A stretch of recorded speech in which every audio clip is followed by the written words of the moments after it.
Buddha told this story while at Jetavana monastery about a monk who had stopped making effort. Asked if it was true that he was a backslider, the monk immediately admitted it was so. In bygone days, Bhikkhu, Buddha told him, the wise and good won a throne by sheer perseverance in the hour of need. Then he told this story of the past. Long, long ago, when Brahmadatta was reigning in Borowasi, the Bodhisattva was reborn to his queen. On the day he was to be named, his royal parents gave a feast for 800 Brahmins. After the meal, they asked the Brahmins what their son's destiny would be. Noting that the child showed promise of a glorious destiny, the soothsayers predicted that the child would become a mighty king, endowed with every virtue. Winning fame through exploits with his 5 weapons, he would be without equal in all India. Because of the Brahmin's prophecy, the king and queen named their son Prince 5 Weapons. When the prince was 16 years old, the king gave him 1,000 pieces of silver and sent him to study with a famous teacher in Takasila, a city in Gandhara. The prince studied there for several years. When he had mastered all his subjects, the teacher presented him with a set of 5 weapons.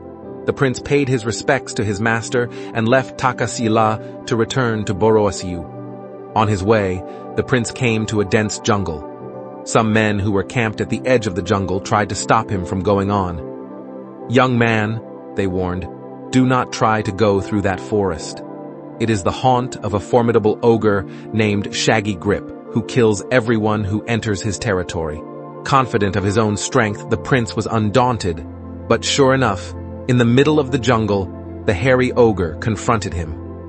The monster made himself as tall as a palm tree, with a head as big as a gazebo, eyes like mixing bowls, 2 sharp tusks, and a hawk-like beak.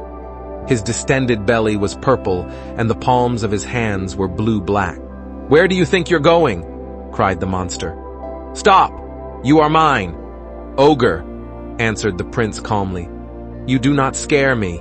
Do not come near me, or I will kill you with a poisoned arrow." Bravely, the prince fitted an arrow dipped in deadly poison to his bow. He shot it at the monster, but it only stuck to the creature's scruffy coat. The youth shot all 50 of his arrows, one after another, but they all stuck to the ogre's unkempt fur. Shaking himself so that the arrows fell harmlessly at his feet, the ogre gave a B6 roar and charged the prince. The young prince shouted defiance, drew his sword, and struck at the ogre. But, like the arrows, the sword merely got caught in the demon's shaggy hair. Next, the prince hurled his spear, but that too lodged in the demon's thick pelt. He struck the ogre with his club, but the club joined the other weapons in sticking to the creature's fur. The prince maintained his stance. "Ogre, you have never before heard of me. I am Prince 5 Weapons. When I entered this forest, however, I put my trust not in these weapons, bow, arrows, sword, spear, and club, but in myself. Now will I give you a blow which will crush you to smithereens." The prince hit the demon with his right fist, but his hand stuck fast to the hair. Next, he aimed a blow with his left hand. He kicked the ogre with his right foot and with his left. All he accomplished, however, was to get himself stuck to the monster with both hands and both feet. "I will crush you to atoms," he shouted as he butted the ogre with his head, but that too stuck fast. Though completely ensnared by all 4 limbs and his head hanging helplessly like a doll from the ogre's coat, the prince remained fearless and undaunted. The monster reflected, "This is a hero without equal, a lion among men. He cannot be an ordinary human being. Although he has been captured by an ogre like me, he shows no sign of fear. In all the time I've been killing travelers in this jungle, I have never seen anyone like him. Why isn't he afraid of me?" Reluctant to devour the prince, the ogre asked, "How can it be, young prince, that you have no fear of death?" "Why should I be afraid? Each life must surely end in death. I know that inside my body there is a diamond sword which not even you can digest. If you eat me, this sword will chop your innards into mincemeat. My death will bring about yours." Of course, the prince was referring to the adamantine sword of knowledge. The ogre pondered on this. This young prince speaks only the truth. Surely I would not be able to digest a morsel of such a hero. I had better release him. Fearful for his own life, the demon let the prince go free, saying, "Brave youth, I will not eat you.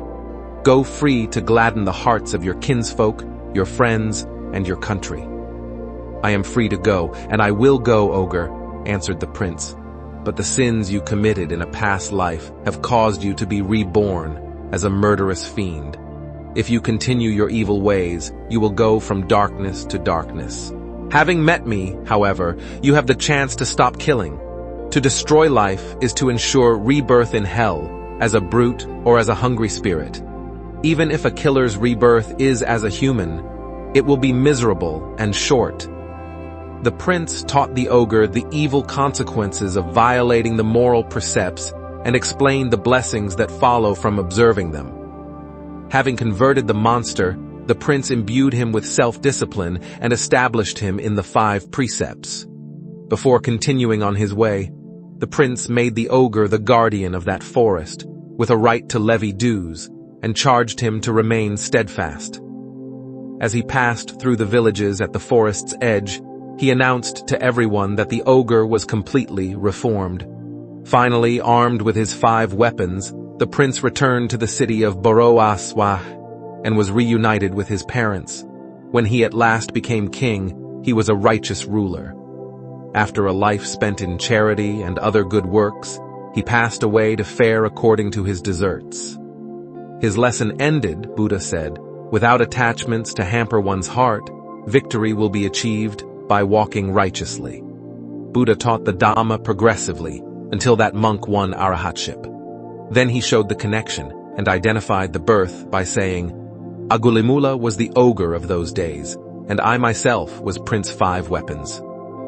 Thank for listening. If you find this story interesting and inspirational, please consider subscribing to the channel and hitting the like button. Until next time.